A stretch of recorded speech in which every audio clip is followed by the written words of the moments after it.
시간 인투 라이프 소그룹 나눔을 위한 퍼즐교회 팟캐스트 지금 시작합니다. 안녕하세요. 말씀이 삶이 되고 삶이 말씀이 되는 시간, 오늘은 창세기 28장 야곱의 이야기를 좀 깊이 나눠보려고 합니다. 네, 안녕하세요. 사실 이 야곱의 이야기가 너무 유명하잖아요. 근데 이 오래된 이야기를 통해서 우리 삶의 가장 막막한 지점에서 어떻게 하늘의 소망을 발견할 수 있을지 그 방법을 함께 찾아보면 좋겠습니다. 네, 맞습니다. 오늘 우리가 나눌 이야기는 사실 야곱의 이야기이면서 동시에 바로 우리 모두의 이야기이기도 하죠. 오늘 한 4가지 질문을 가지고 말씀 속으로 한번 들어가 볼 텐데요. 첫째는 왜 우리는 자꾸 내 힘으로 무언가를 꽉 쥐려다가 지쳐버리는가? 그리고 둘째, 내 삶의 그 차갑고 딱딱한 돌베개 같은 문제들, 이걸 어떻게 봐야 하는가? 셋째, 이미 우리에게 주어졌다는 그 하늘의 복을 대체 어떤 근거로 믿고 누릴 수 있는가? 그리고 마지막으로 이걸 우리 일상에서 실천할 수 있는 아주 작은 행동은 무엇일까? 이 질문들의 답을 함께 찾아가 보겠습니다. 네, 좋습니다. 그럼 첫 번째 질문부터 바로 시작해보죠. 사실 여기 퍼듀에 살다 보면요. 제 힘으로 뭔가를 꼭 이뤄내야 한다는 그런 압박감에 시달릴 때가 정말 많은 것 같아요. 아, 그렇죠. 뭐 남편 졸업이나 제 커리어, 또 아이들 교육 문제까지. 마치 제가 이걸 다 꽉 움켜쥐고 있어야만, 그래야만 무너지지 않을 것 같은 그런 기분이 들어요. 그렇게 막 애쓰다 보면 어느 순간 모든 에너지가 그냥 방전돼서 다 놔버리고 싶어지고요. 이런 지독한 소진, 이 번아웃은 도대체 왜 자꾸 반복되는 걸까요? 심리학적으로 보면요. 그건 사실 지극히 자연스러운 인간의 경향성입니다. 우리는 끊임없이 무언가를 성취하고 또 그 성취를 통해서 내 가치를 증명받고 싶어 하거든요. 아, 가치를 증명받고 싶어 한다? 네. 사회가 또 그렇게 요구하기도 하고요. 내가 이만큼은 해내야만 인정받을 수 있어. 여기서 실패하면 내 존재 가치가 없는 거야 하는 그런 무의식적인 압박이 우리 안에 있는 거죠. 이게 바로 우리가 각자의 삶에서 쌓아 올리고 있는 나만의 바벨탑입니다. 나만의 바벨탑이요. 네. 성경의 야곱이 정확히 그런 인물이었어요. 형 에서를 이겨야만 또 아버지의 인정을 받아내야만 자신의 존재를 증명할 수 있다고 굳게 믿었죠. 우리가 지치는 이유는 바로 내 힘으로 하늘에 닿으려는 이 헛된 탑쌓기를 멈추지 못하기 때문일 수 있습니다. 아, 나만의 바벨탑이라는 그 표현이 정말 날카롭게 들리네요. 생각해보니 제 커리어, 제 가정이 어느새 제 존재 가치를 증명하려는 그런 바벨탑이 되어 있었던 것 같아요. 그런데 간사님, 이게 머리로는 그게 헛된 수고라는 걸 알겠는데 네. 마음은 여전히 불안해요. 이 탑쌓기를 딱 멈추면 모든 게 그냥 와르르 무너져 내릴 것 같은 그런 공포가 먼저 들거든요. 성경은 이런 논리 너머에 이 실제적인 마음의 불안과 공포를 어떻게 다루고 있나요? 아, 그거 아주 중요한 질문입니다. 성경의 해법은요, 여기서 좀 놀라운데 그 탑을 뭐 더 견고하게 만드는 법을 알려주는 게 아니에요. 아, 그런가요? 네, 오히려 그 바벨탑이 반드시 무너져야만 한다, 이렇게 말합니다. 무너져야만 한다고요. 그게 좀 무섭게 들리는데요? 그렇죠. 무섭게 들리죠? 하지만 바로 그렇기 때문에 역설적인 희망이 거기서 시작됩니다. 야곱의 삶을 한번 자세히 들여다보시죠. 그는 자기의 모든 꾀와 노력을 다 동원해서 장자권 또 축복까지 모두 움켜쥐었다고 생각했잖아요. 네, 성공한 거죠, 세상적으로는. 그렇죠. 성공한 거죠. 하지만 그 결과가 무엇이었습니까? 분노한 형을 피해서 도망쳐야 했고 사랑하는 부모님과 집을 다 떠나야 했고 결국 광야 한복판에서 가진 것이라곤 돌베개 하나뿐인 빈털터리가 됐어요. 그가 평생을 바쳐서 쌓아올린 모든 것이 한순간에 그냥 먼지처럼 사라져버린 겁니다. 바로 그 지점, 모든 것이 무너져 내린 그 절망의 맨 바닥이 바로 전환점이었습니다. 아, 모든 걸 잃어버린 그 자리가요? 네. 사람은 땅에 발을 딛고 서 있는 한 계속해서 땅의 것들을 보면서 탑을 쌓으려고 합니다. 하지만 모든 것이 무너져서 맨 바닥에 드러눕게 되면 비로소 땅이 아닌 하늘을 보게 되는 거죠. 우리의 진짜 소망은 내가 쌓아올린 그 탑의 꼭대기에 있는 게 아니었던 거예요. 모든 것이 무너진 가장 낮은 자리, 거기서부터 시작되는 것이었죠. 하나님은 우리가 힘들게 하늘까지 탑을 쌓아서 올라오기를 기다리시는 분이 아니십니다. 오히려 우리가 아무것도 할 수 없는 그 바닥에 주저앉았을 때 하늘로부터 땅으로 사닥다리를 직접 내려주시는 분입니다. 야곱이 본 것이 바로 그것이었죠. 꿈에 본즉 사닥다리가 땅 위에 서 있는데 그 꼭대기가 하늘에 닿았고 또 본즉 하나님의 사자들이 그 위에서 오르락내리락하고 사닥다리가 땅 위에 서 있는데 그 꼭대기가 하늘에 닿았고. 아, 내가 쌓는 게 아니라 이미 하늘로부터 와 있었군요. 방금 말씀해주신 그 야곱의 처절한 순간, 그 돌베개를 베고 놓은 모습이 계속 마음에 남아요. 그래서 두 번째 질문으로 넘어가고 싶은데요. 제 삶에도 그런 차가운 돌베개들이 있거든요. 뭐 불확실한 미래라던가 낯선 땅에서 아이를 키우는 외로움, 또 빡빡한 재정 문제 같은 것들이요. 이런 현실의 문제들은 너무나 차갑고 딱딱해서 다른 어떤 희망도 생각할 수 없게 만들어요. 이런 돌베개 같은 문제들을 저희가 어떻게 받아들여야 할까요? 만 딱 고정시키는 아주 강력한 힘이죠. 야곱에게 그 돌베개는 그의 실패, 외로움, 그 비참함의 총체적인 상징이었습니다. 우리 역시 각자의 돌베개를 베고 누워서 이 문제만 해결되면 진짜 살 것 같다. 이것 때문에 내 인생은 소망이 없어. 이렇게 느낄 때가 정말 많습니다. 그 문제에 완전히 압도당하는 거죠. 네, 정말 땅의 중력이라는 말이 딱 맞아요. 이 중력에 막 짓눌려서 숨도 못 쉴 것 같은 기분이 들 때가 많거든요. 이 돌베개를 당장 치워버리고 싶은데 그럴 힘이 없고요. 이런 절망적인 상황에서 대체 어떻게 하늘을 볼 수 있다는 건가요?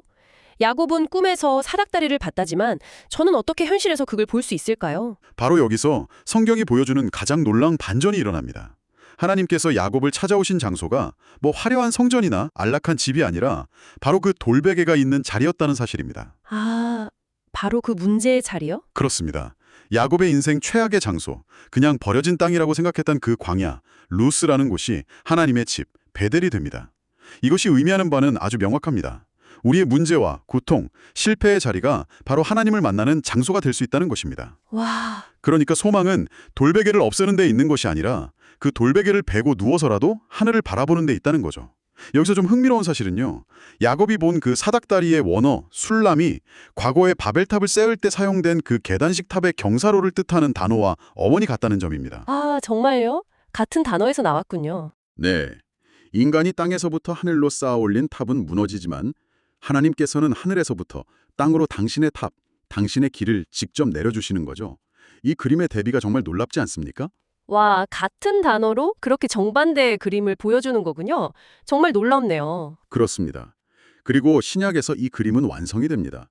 요한복음 1장에서 예수님께서 나다나엘에게 이렇게 말씀하시죠. 하늘이 열리고 하나님의 사자들이 인자 위에 오르락 내리락 하는 것을 보리라.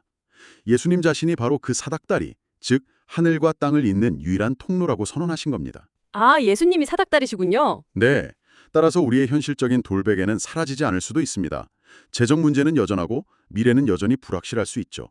하지만 그 문제의 한가운데서 우리를 하늘과 연결하시는 예수 그리스도를 바라볼 때 그곳은 더 이상 절망의 땅, 루스가 아니라 하나님의 임재를 경험하는 베델이 되는 것입니다. 천천히 야곱이 잠이 깨어 이르되 여호와께서 과연 여기 계시거늘 내가 알지 못하였도다. 과연 여기 계시거늘 내가 알지 못하였도다. 아, 바로 내 문제의 자리에 계셨는데 제가 몰랐던 거군요.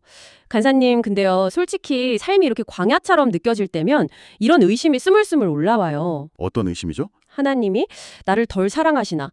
아니면 내가 자격이 부족해서 기도를 덜 해서 능력을 안 주시는 건가? 하는 그런 생각이요. 에베소서 말씀처럼 하나님이 이미 하늘의 신령한 복을 다 주셨다고 하는데 제 현실은 너무 연약하고 부족하게만 느껴질 때가 많거든요. 우리가 그 복을 이미 받았다고 믿을 수 있는 그 유일하고 흔들리지 않는 근거는 대체 무엇일까요? 그 생각의 뿌리에는 아마 핵심 감정, 열등감이 자리 잡고 있을 수 있습니다. 우리는 끊임없이 자신을 다른 사람과 비교하죠.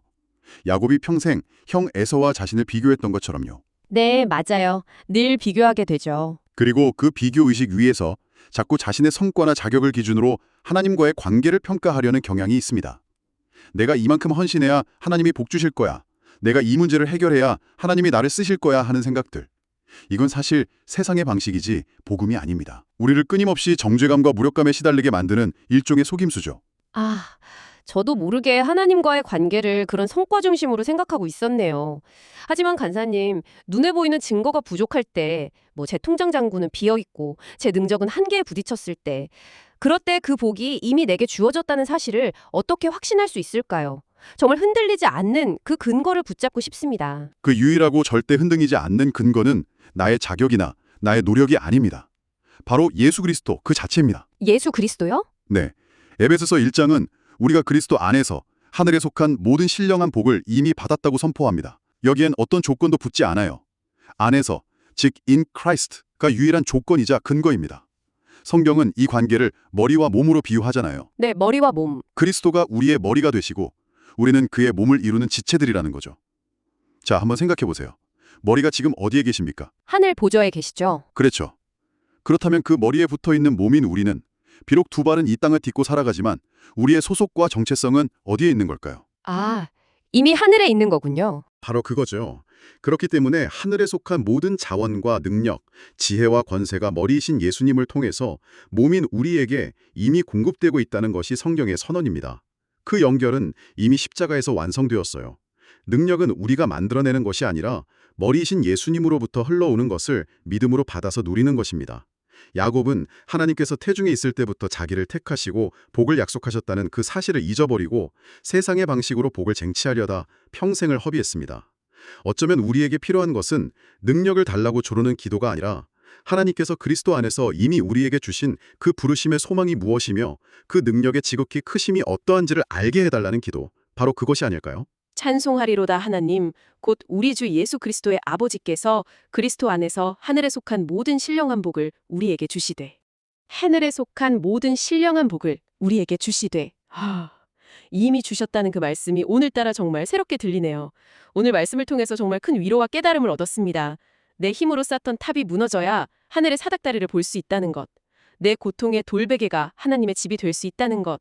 그리고 모든 복의 근거가 내 노력이 아닌 그리스도 안에 있다는 것까지요. 네. 하지만 또 걱정이 되는 건요. 내일부터 한 주를 살다 보면 근심, 욕심, 비교의식 같은 그 땅의 중력에 다시 이리저리 끌려다닐 제 모습이 너무 선명하게 그려진다는 거예요. 이 땅의 중력을 이겨내기 위해서 우리가 할 수 있는 구체적이고 작은 행동은 무엇이 있을까요? 아주 현실적인 고민이죠. A.W. 토저 목사님이 이런 말을 했습니다. 세상이 우리를 당기는 힘, 즉 중력은 강력하지만 하늘에 계신 그리스도께서 우리를 당기시는 힘, 즉 인력은 그보다 훨씬 더 강력하다고요. 아, 인력이 중력보다 더 강하다. 네. 그리고 성령님은 우리를 그 더 강력한 힘에 연결해 주시는 분입니다. 따라서 땅의 중력이 느껴질 때 우리가 할 일은 그 중력을 이기려고 내 힘으로 막 발버둥 치는 게 아닙니다. 그건 또 다른 바벨탑 쌓기일 뿐이죠. 우리가 할 일은 오히려 의식적으로 시선을 하늘로 돌리는 것, 즉 더 강한 인력에 우리 자신을 맡기는 것입니다. 시선을 하늘로 돌리는 것. 그게 구체적으로 어떤 걸까요? 네, 그래서 이번 한 주 동안 시도해볼 아주 작은 영적 습관을 하나 제안해드리고 싶습니다. 네, 좋아요. 마음의 근심이 파도처럼 밀려오거나 다른 사람과 나를 비교하는 마음이 쓱 올라올 때 잠시 하던 일을 멈추십시오. 그리고 문자 그대로 고개를 들어서 창밖의 하늘을 한 10초만 바라보세요. 혹은 그럴 상황이 안 된다면 그냥 눈을 감고 하늘 보좌에 계신 주님을 잠시 떠올려 보는 겁니다. 그리고 마음속으로 혹은 작게 입으로 이렇게 선포하는 거예요. 주님은 이미 그리스도 안에서 하늘의 모든 신령한 복을 나에게 주셨습니다.